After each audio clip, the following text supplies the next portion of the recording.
Hello, I'm Dr. Marco Versiani from Brazil.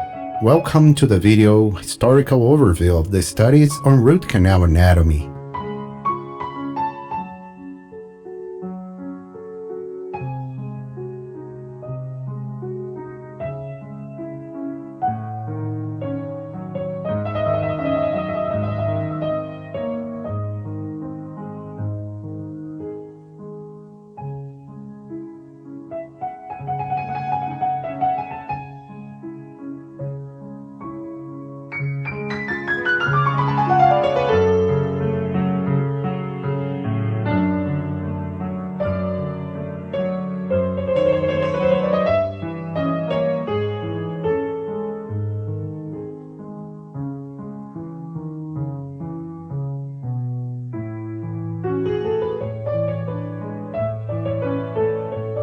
This video was based on several references that can be consulted at the end, but mostly it was inspired by the outstanding book of Professor Nicola Perini, published in 2010 by the Società Italiana di Endodontia, and also on Chapter 1 of the book Root Canal Anatomy in Permanent Dentition, which was written by Professor Nicola Perini and I. This book was published in 2018 by Springer International Publishing. More details can be found at the end of this video.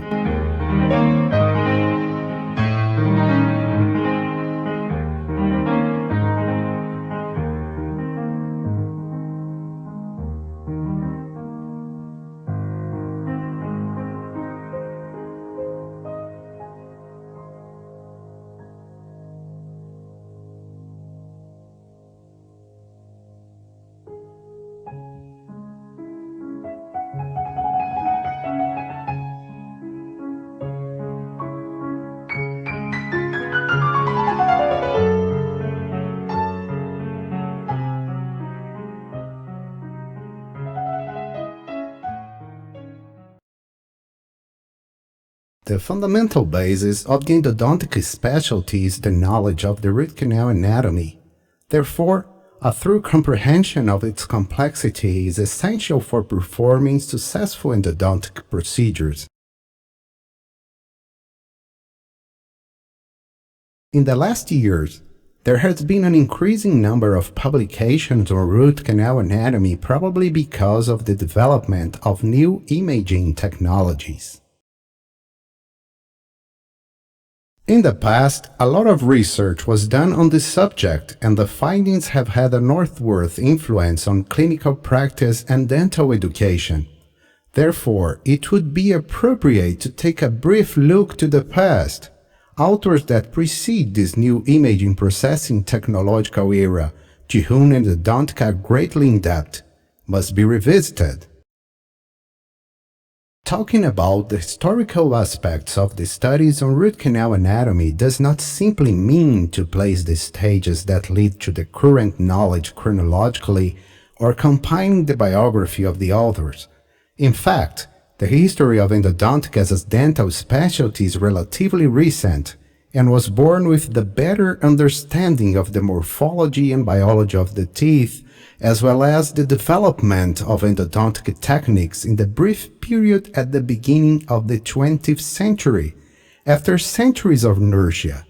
Consequently, this historical overview was carried out considering the result of a long cultural and scientific evolution that simultaneously influenced the medicine and its other biological branches, including dentistry.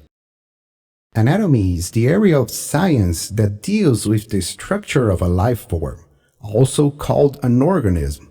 This includes its external and internal appearances and features.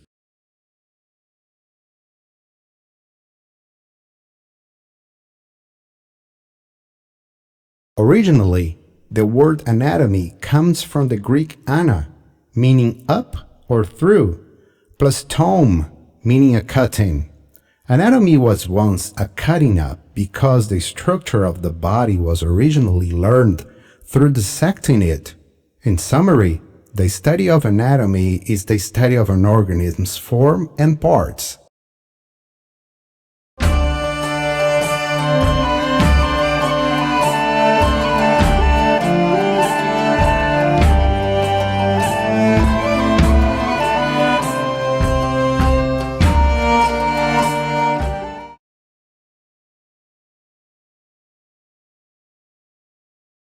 The ancient Greek anatomist Herophilus, founder of the School of Anatomy of Alexandria, together with his disciple Erasistratus, were the first physicians to perform systematic dissection of human bodies.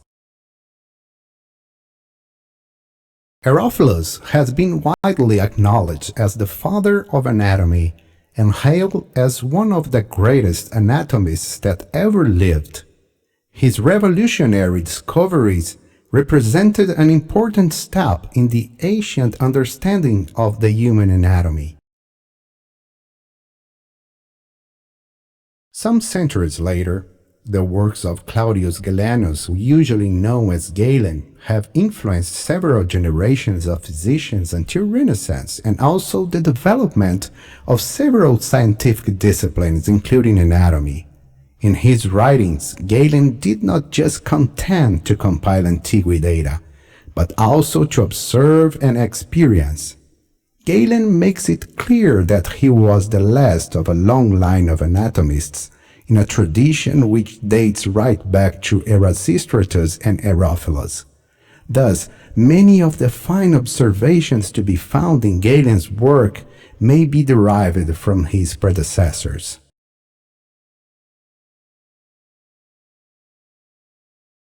In the Middle Ages, physicians suffered greatly from stasis and intellectual stagnation. Once medical knowledge was limited to glossaries, commentaries, encyclopedias, and compendia of ancient works from Arabic writers such as Rhazes, Albucasis, and Avicenna. In the anatomical field, the influence of Galen's writings continued to prevail. At this historical period, the anatomical drawings of human beings were also completely devoid of realism. An anatomical description of teeth was limited to their quantity, position in the oral cavity, and number of roots.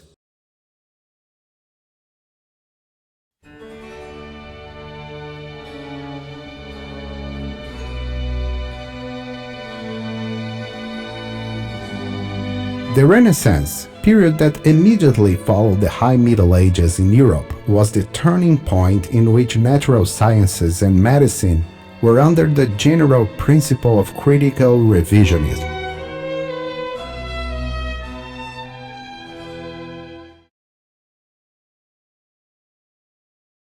The dissection of human cadavers was a hallmark of the Alexandrian school, but declined after 200 AD due to legal and religious prescriptions. However, at the end of the 14th century, medical science slowly found a remarkable progress because dissections became an acceptable and officially recognized procedure in Bologna, Italy.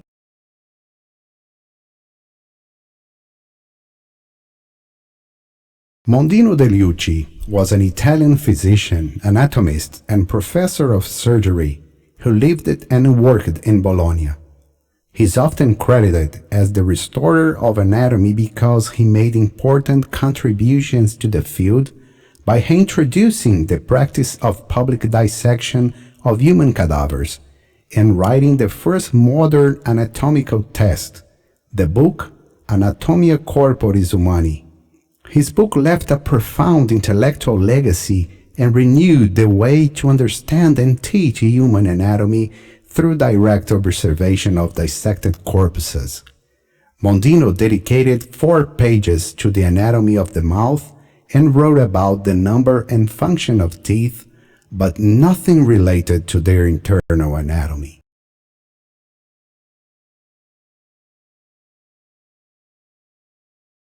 In 1363, Guy de Chauliac performed the greatest synthesis of medical and surgical knowledge of his time by writing the famous book Chirurgia Magna. Again, however, description of teeth anatomy and physiology was presented superficially.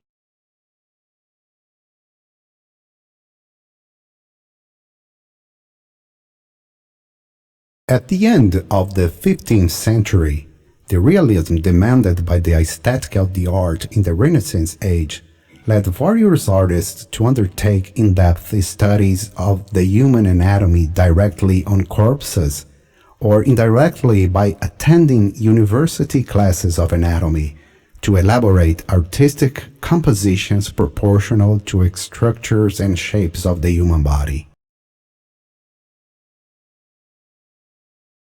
At this period, Leonardo da Vinci, working on human anatomy in collaboration with Marcantonio della Torre, a renowned anatomist, compiling a series of sheets with more than 240 individual drawings and over 13,000 words of notes, in a work that is considered one of the most significant achievements of the Renaissance science.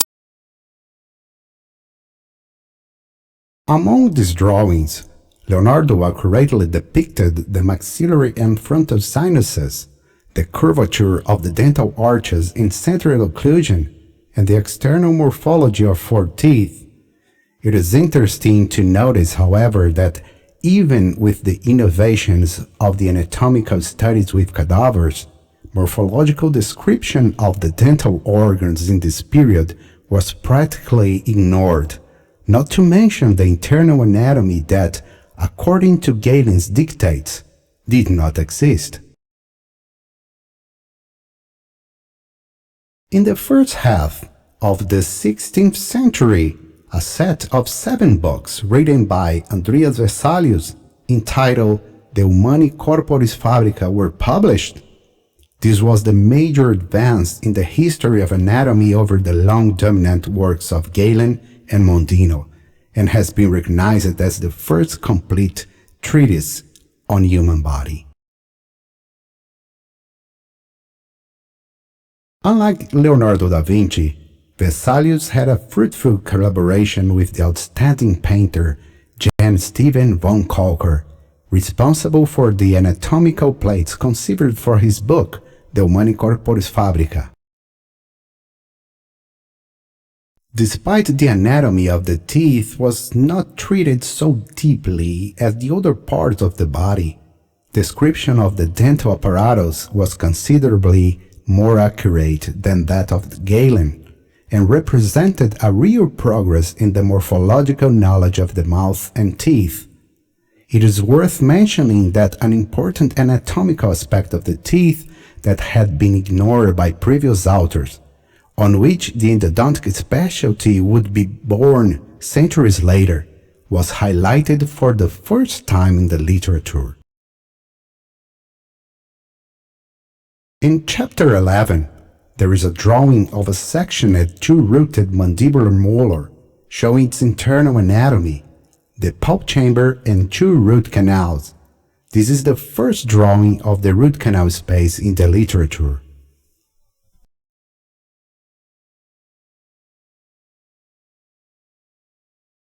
In 1563, Bartolomeo Eustachy, in his treatise Il Libellus de Dentibus, made very significant contributions toward the anatomy and physiology of the teeth, including the first descriptions of the dental pulp, the periodontal membrane, the dental follicles, the trigeminal nerve, and other oral structures, based upon extensive dissection of both human and animal corpses.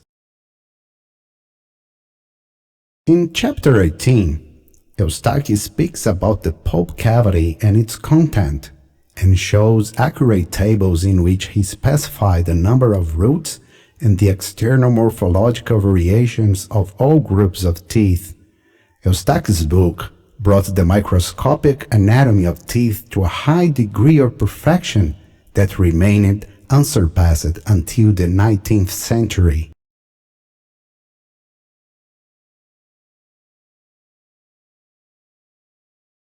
In the 17th century, the first sign of separation between oral science and medicine emerged with the publication of several works dedicated to teeth, despite most of illustration had been copied from Vesalius' book.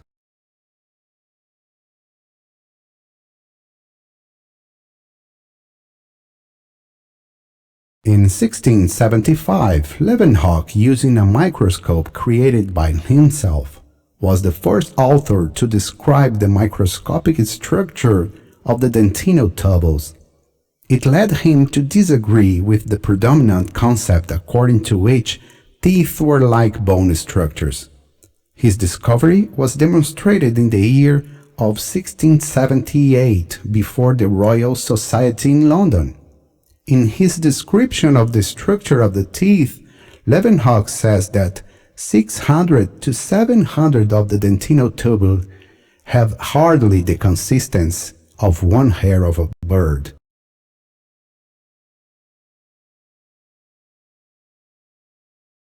Marcelo Malpighi was the greatest microscopist of this century. In his manuscript Observationes de Dentibus, there are 27 sheets richly depicted by drawings of sectioned and no-sectioned human teeth in different angles, some of which published in his posthumous edition of his Opera Medica e Anatomica Varia, that remained unpublished until 1968.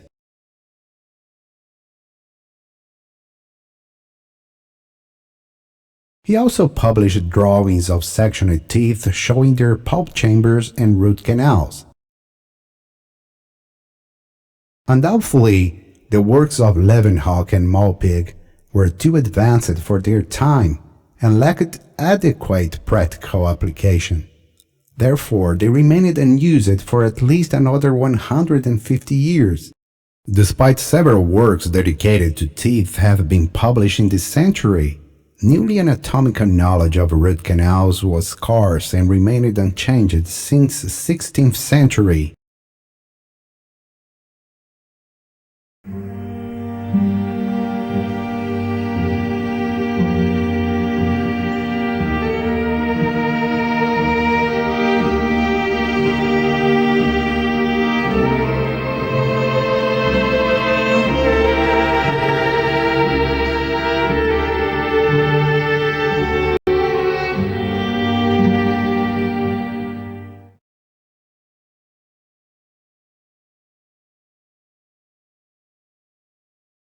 In 1728, the French dentist Pierre Fouchot, also known as the father of modern dentistry, published the first edition of his two-volume treatise entitled Le Chirurgien Dentiste au Traité des Dents, universally acknowledged as the first scientific work of conservative, surgical, and prosthetic dentistry that reflected the state of art of dental care at that time.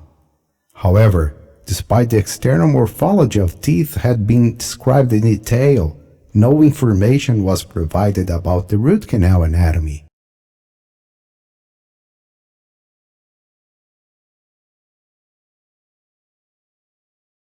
At the end of the 18th century, John Hunter published two important books based on more than 15 years of observation and experimentation on human dentition.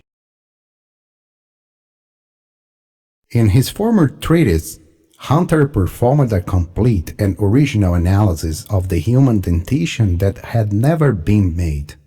Regarding the canal anatomy, the available images are not numerous, but show for the first time the root canal changes with aging. The 19th century witnessed the rise of dentistry as a distinct profession, with its own practitioners, techniques, standards, and specific literature devoted to dental science. But in the first half of the century, only a few authors have published new anatomical aspects regarding the root canal morphology.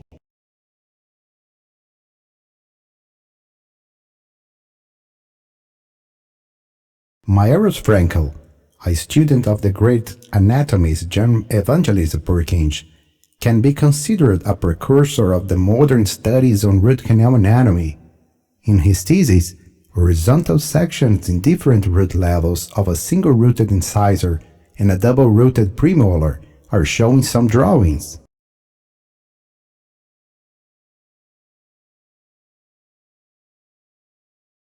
Some years later, George Carabelli, in his posthumous work, provided the most detailed description of the number and direction of the root canal until that moment. Unfortunately, These remarkable studies, undeniably modern in their conception, were completely disregarded and considered unworthy of interest. In the second half of the 19th century, dentistry was overwhelmed by the great paradox created between the microscopic and macroscopic studies. While the former had already characterized the tooth structure, the latter had not yet defined the morphology of the root canal system.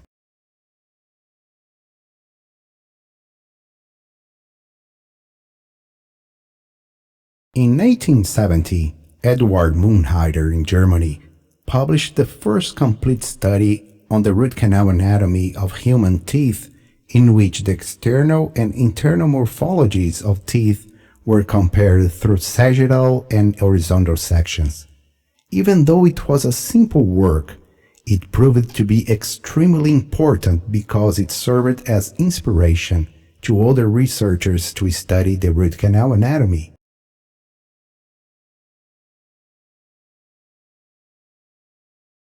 One of these researchers was Adolf Witzel. He showed for the first time the anatomical variability of the root canal system in maxillary molars and the morphological changes of the pulp cavity of mandibular molars with aging.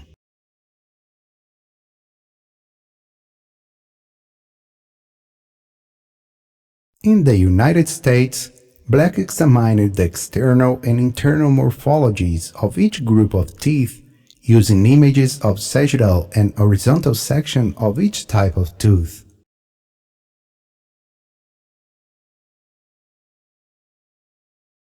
A few years later, Alfred Giese, using histological sections, published the first high-quality photomicrographies depicting the internal morphology of a carious molar and the pulp dentin complex of another molar, in which it's possible to observe details of the soft connective tissue such as the vascular, lymphatic, and nervous elements. However, it was only at the end of the 19th century that some researchers finally realized the need for an in-depth research on the root canal morphology. It happened mostly because of the rise of misconception about the root canal infection. In 1891, Miller proposed that oral microorganisms or their products have a role in the development of a variety of diseases in other parts of the body, such as brain abscesses, pulmonary diseases, and gastric problems. Although Miller advocated treating the root canal to eliminate the focus of infection, teeth extraction was popularized at the turn of the century because of further reports from William Hunter and Frank Billings, which started the era of focal infection theory. These evidences led many researchers to consider that the main cause of root canal treatment failure was the lack of knowledge regarding the internal morphology of teeth.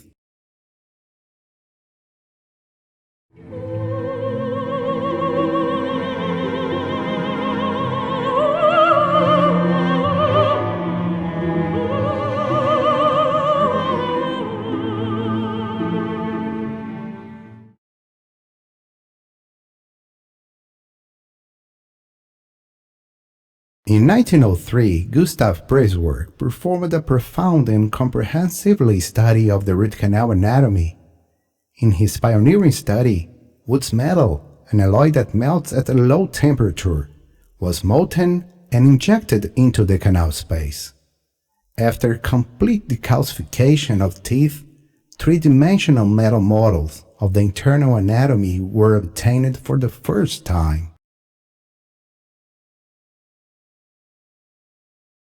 It is important to point out that this method was developed by the Dutch anatomist Govert Biedlow using melted bismuth. This technique was later improved by Broom, who employed Wood's metal, and used it by Zuckerkand in the study of pulp chamber. This method, however, led to tooth overheating, and the replicas were obviously incomplete, as the metal could not penetrate the finer branches of the root canal system. Despite these methodological drawbacks, This innovative method allowed Presswork to observe that canal anastomosis was not rare. Since then, the classical description of teeth with regular canal anatomy and a single apical foramen that appeared in almost all previous treatises started to be questioned.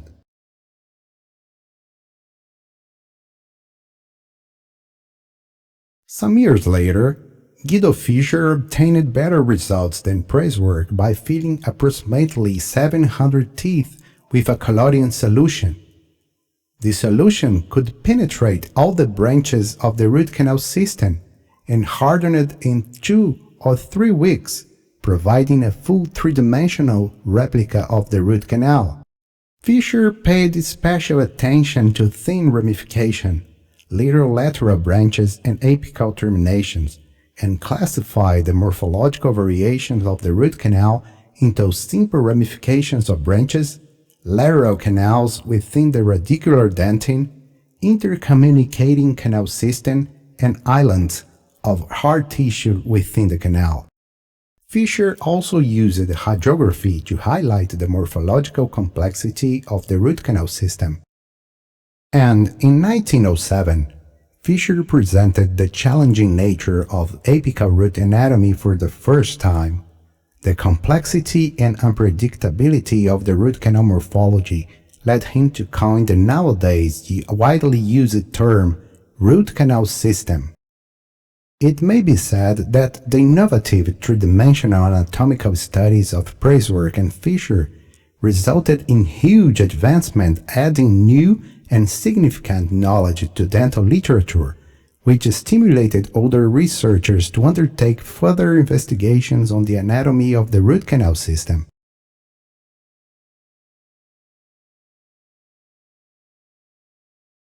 In 1911, the German anatomist Werner Sparrholz developed a process by which organs could be made translucent and stained using assorted colors.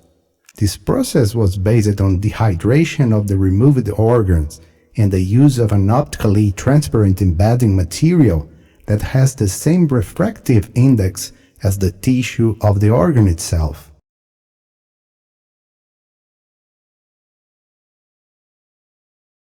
At the same year, Okumura in Japan used numerous grinding sections to investigate the relation between the external and internal structures of teeth.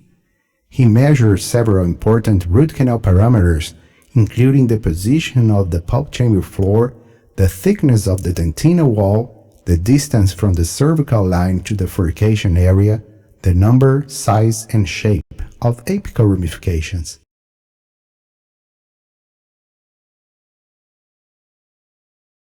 In 1913, Sparrholz's method was used for the first time in dentistry by Fasoli and Arlotta to study the root canal anatomy in different teeth.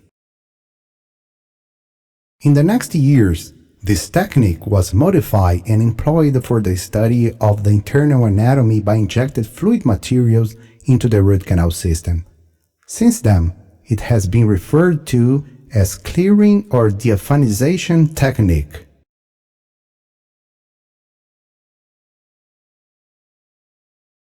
In 1914, Hans Morrow reported another method in which hard tissues were made transparent and pulp cavity was filled with Indian ink. Using this approach, the author demonstrated, among other findings, that the percentage frequency of a second root canal in the MB root of 100 maxillary molars was 63%.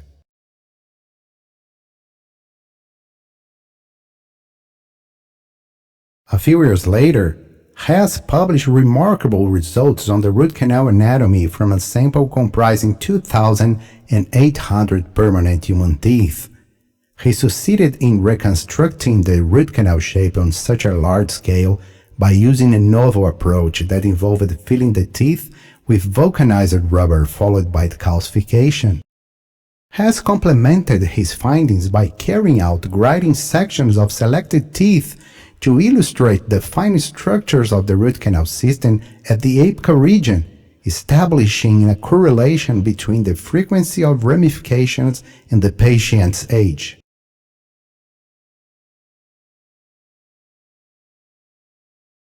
These studies were followed by a second one conducted by Ernest Zucker in 1922 under his supervision. These were undoubtedly the most important and detailed studies on root canal anatomy published at that time, which were later joined together and published in English language.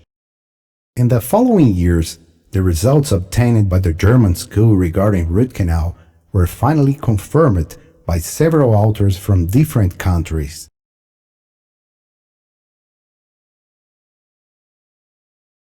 At the same decade, Clyde Davis in the United States was the first author to detail the internal morphology of the root canal at the apical third and to address the problem regarding the inability to remove all pulp tissue from the root canal system. In his book, Davis also introduced the terms pulpotomy and pulpectomy and contributed to the endodontic knowledge of future dentists by favoring the development of non-empirical training techniques with scientific foundations. He prepared and photographed 50 sectioning root apexes of different teeth from patients ranging from 25 to 45 years old. According to him, removal of pulp tissue would be impossible because of the complexity of the root canal anatomy.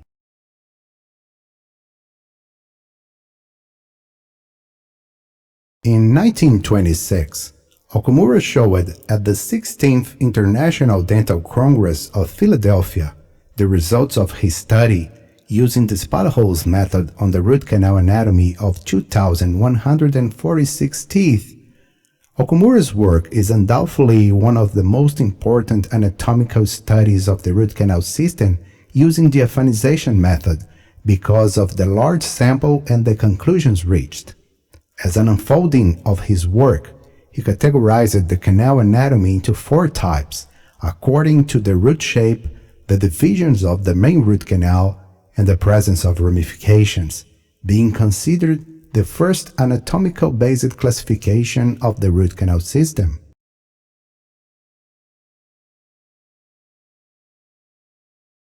In 1928, Oscar Keller, under Hess supervision, performed a study on the root canal anatomy of 960 teeth using a new method that modified the spot-holes technique. This method was virtually free of artifacts and suitable for highlighting even the smallest branches of the root canal system. The study summarized all knowledge on root canal morphology since Press work. Based on the Hess studies, in which the internal anatomy of almost 5,000 teeth were studied, root canals ceased to be only complex to become a well-defined structure in which scientific-based treatments could be developed and applied.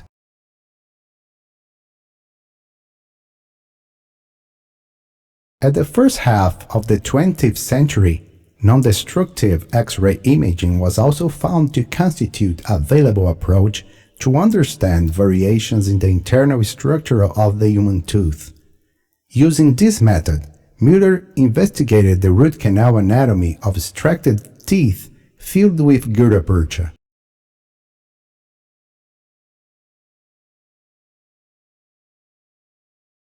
It is important to point out that, at the same period in Uruguay, Puchenhague also performed an extensive study on root canal anatomy using radiography, diaphanization, and sectioning techniques. However, most of the in-depth research studies on root canal anatomy conducted so far was not published in English, which avoided this knowledge to be spread throughout the world. In the years that followed, the advent of the Second World War affected most of the oral research centers around the world. As a consequence, several authors kept reproducing in their books the canal anatomy as described by previous authors.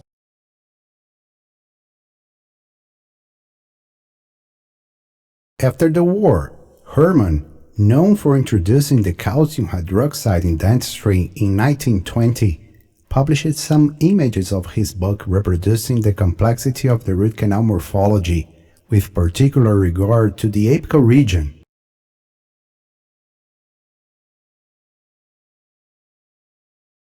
Some years later, Green and colleagues also published an extensive study of the apical anatomy of all groups of teeth using stereo microscopy.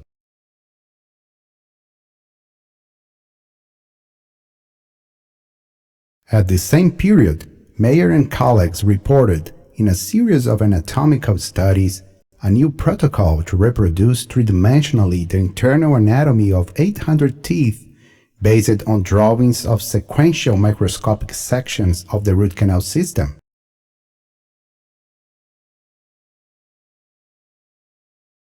In 1960, de Deus was the first author in Brazil to study systematically the root canal anatomy of all teeth using the affinization technique.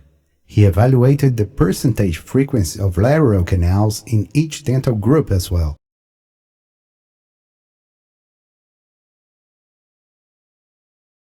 Later, Vertucci and colleagues made a significant step forward, documenting a broad morphological variations in the root canals of different teeth using clearing technique, which became a standard method in further reports on root canal anatomy.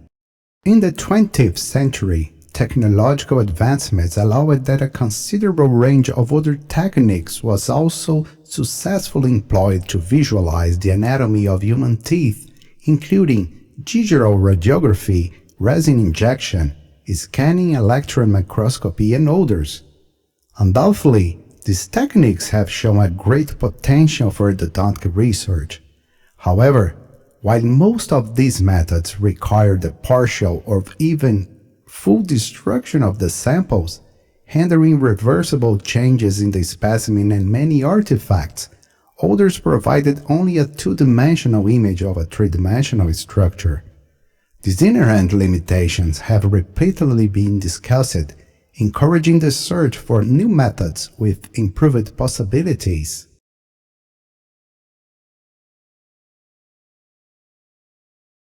In 1986, Mayo and colleagues introduced the computer-assisted image in the field of endodontic research by injecting contrast medium into the root canal and taking 6 radiographs of each tooth from no angles. By combining all 6 views, a mathematically determined three-dimensional representation of the canals was obtained. From this data, the volume and diameters of the root canals were determined using a computerized processing program. This hydrographic volume interpolation method was also used in further studies to evaluate the root canal anatomy. The early to mid-90s, the first application of a computerized and digital approach based on micrographs of grading sections was proposed. Using diamond and silicon carbide discs, extracted teeth were cross-sectioned and photographed using a camera attached to a stereo microscope. Each photograph was then digitalized, aligned, and the resulting stacks of label shapes rendered using dedicated software. Although partially digital, this approach still required the destruction of the samples under study. Besides, the thickness of the sections and material laws were found to influence the results. In 1967, the invention of computed tomography brought a significant step forward in diagnostic medicine. CT produces a two-dimensional map of X-ray absorption into a two-dimensional slice of the object. This is achieved by taking a series of X-ray projections through the slice at several angles around an axis perpendicular to the slice. From this set of projections, the X-ray absorption map is computed. By taking a number of slices, a three-dimensional map is produced.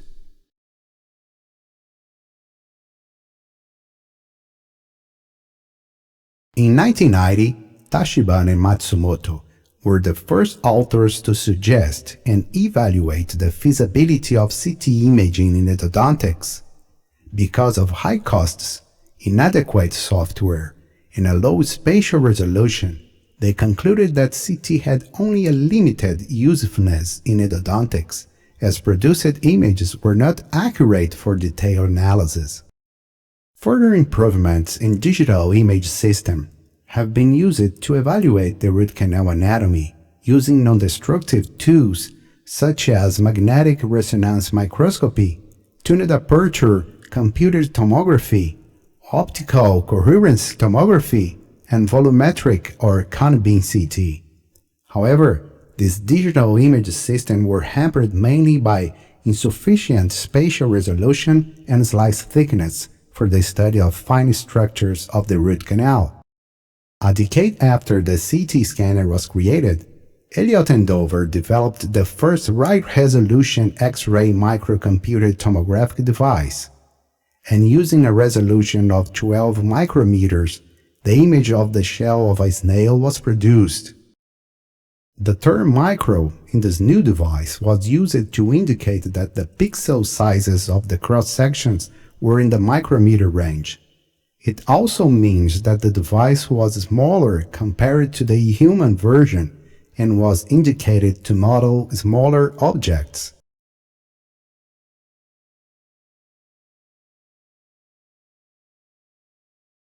In endodontics, Nielsen and colleagues were the first authors to apply micro-CT technology to reconstruct the internal and external anatomy of 4 maxillary molars. Later, other authors also used micro-CT to demonstrate root canal anatomy and the feasibility of using this methodological resource to evaluate different stages of root canal treatment. Since then, micro-CT has gained increasing popularity in endodontics. This non-invasive, non-destructive, high-resolution technology allows the three-dimensional study of the root canal system by reconstructing digital cross-sections of the teeth, which can be stacked to create 3D volumes.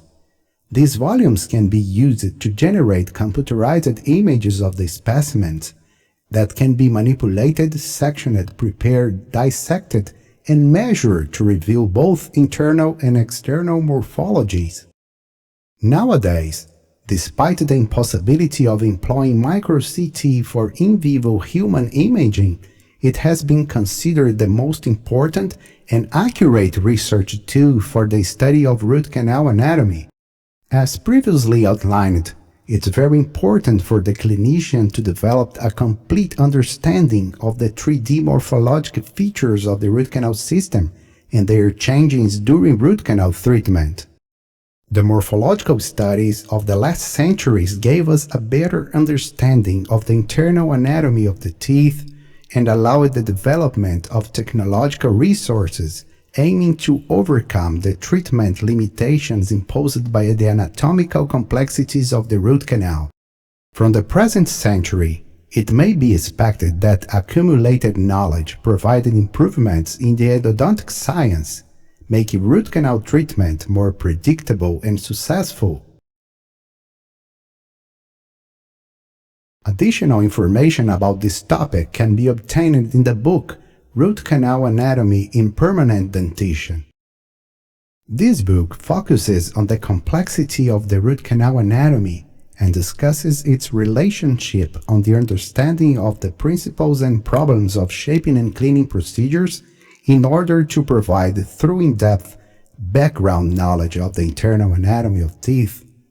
This book describes the most commonly methods used for the study of the internal anatomy of teeth and provides a complete review of the literature concerning the current state of research employing contemporary imaging tools such as micro-CT and CBCT, which offer greater accuracy whether using qualitative or quantitative approaches. In order to facilitate the management of complex anatomic anomalies, specific clinical protocols and available practical tips are suggested. In addition, supplementary material consisting in high-quality videos and images of different anatomies obtained using micro-CT technology is made available to the reader. This book was penned and developed in collaboration with an international team comprising world-recognized researchers and experienced clinicians with expertise in the field.